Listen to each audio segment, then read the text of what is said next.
मुर्दाघर यह कहानी कि एक बड़े सरकारी अस्पताल की है, जहां 4 दोस्तों ने एक डरावनी शर्त लगाई। उनमें से एक को रात के अंधेरे में मुर्दाघर में जाकर किसी लाश के मुंह में मिठाई रखनी थी। फिर रवि, समीर, करण और अजय, ये 4 दोस्त के कॉलेज में पढ़ते थे।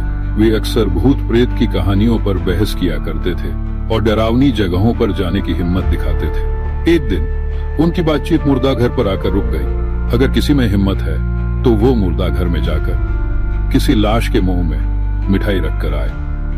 तू मजाक कर रहा है, ये कौन करेगा? करण हंस पड़ा। डर गए? अजय ने उकसाया। मैं करूंगा, रवि ने अचानक कहा। बाकी दोस्त चौंक गए। सच में? हाँ, रवि बोला। अगर मैं ये करूंगा तो तुम सब पार्टी दोगे। बाकी तीनों ने हंसते हुए हामी भर दी। शर्त पक्की हो गई। रात के 3 बजे चारों दोस्त अस्पताल के पीछे के गेट से अंदर घुसे। मुर्दाघर बिल्कुल सुनसान था। अंदर अंधेरा था, ठंडी हवा चल रही थी और फर्श पर हल्की नमी थी। रवि ने एक मिठाई का डिब्बा हाथ में लिया और अकेले अंदर चला गया। उसके दोस्त दरवाजे के बाहर खड़े रहे। अंदर सफेद चादरों से ढकी लाशें पड़ी थीं। रवि का दिल तेजी से धड़क रहा था, लेकिन वह आगे बढ़ता गया। उसने एक शव की चादर हटाई। एक अधेड़ उम्र के आदमी की लाश थी। चेहरा सफेद पड़ चुका था, आंखें बंद थीं। बस काम खत्म करके निकलना है, रवि ने सोचा और कांपते हाथों से मिठाई उसके मुंह में रख दी। मुझे और मिठाई चाहिए। उसके कानों में किसी की फुसफुसाहट गूंजी। रवि का पूरा शरीर सुन्न हो गया।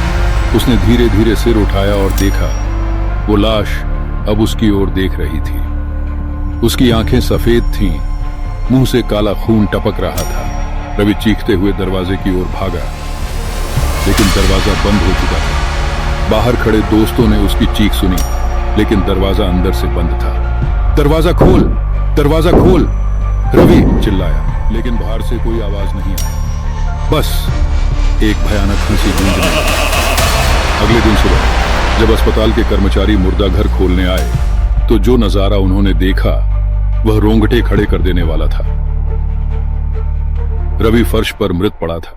उसकी आंखें सफेद हो चुकी थीं, मानो मरने से पहले उसने कुछ ऐसा देखा हो जिसे इंसानी दिमाग सहन नहीं कर सकता। और सबसे डरावनी बात, उसके मुंह में वही मिठाई थी जो वह किसी और लाश के मुंह में रखने गया था।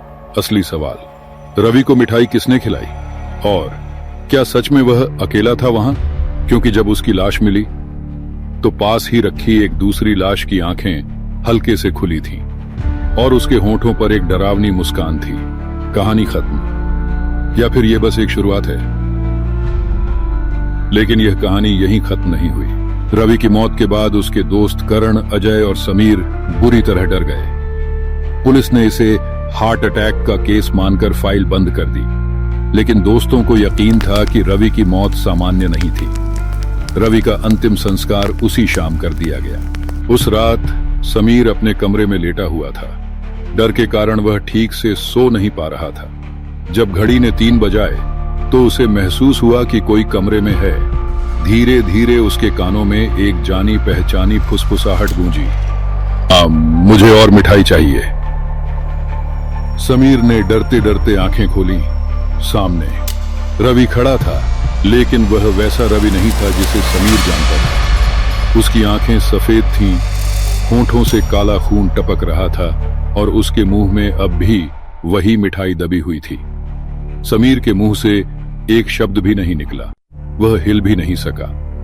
रवि धीरे धीरे उसके पास आया और बुदबुदाया, अब तुम्हारी बारी है, समीर। अगली सुबह वह समीर के घर पहुंचे, लेकिन दरवाजा अंदर से बंद था। काफी खटखटाने के बाद जब दरवाजा तोड़ा गया तो समीर अपने बेड पर मृत पड़ा था। उसकी आंखें सफेद हो चुकी थीं, चेहरा डर से जमी हुई था और सबसे भयानक बात, उसके मुंह में भी वही मिठाई थी। करण और अजय अब पूरी तरह से डर चुके थे। ये सब हमारी गलती थी। हमें शर्त नहीं लगानी चाहिए थी। हमें कुछ करना होगा। लेकिन क्या?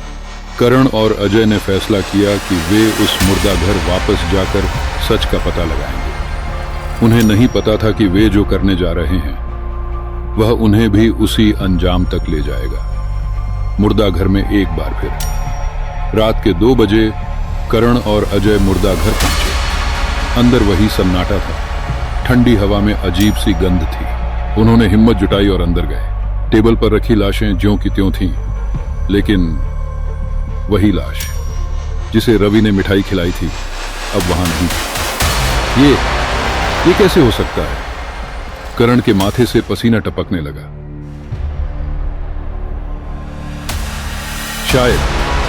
शायद हमें यहां से चले जाना चाहिए, अजय ने कहा। लेकिन तभी तुम भी मिठाई खिलाने आए हो। एक अजीब डरावनी फुसफुसाहट पूरे कमरे में गूंजी। टेबलों पर रखी सभी लाशों ने अपनी सफेद आंखें खोल ली और मुस्कुराए। करण और अजय ने पीछे मुड़कर भागने की कोशिश की, लेकिन दरवाजा खुद ब खुद बंद हो गया। आखिरी चीज जो अस्पताल के गार्ड ने सुनी वो थी, नहीं, प्लीज हमें छोड़ दो।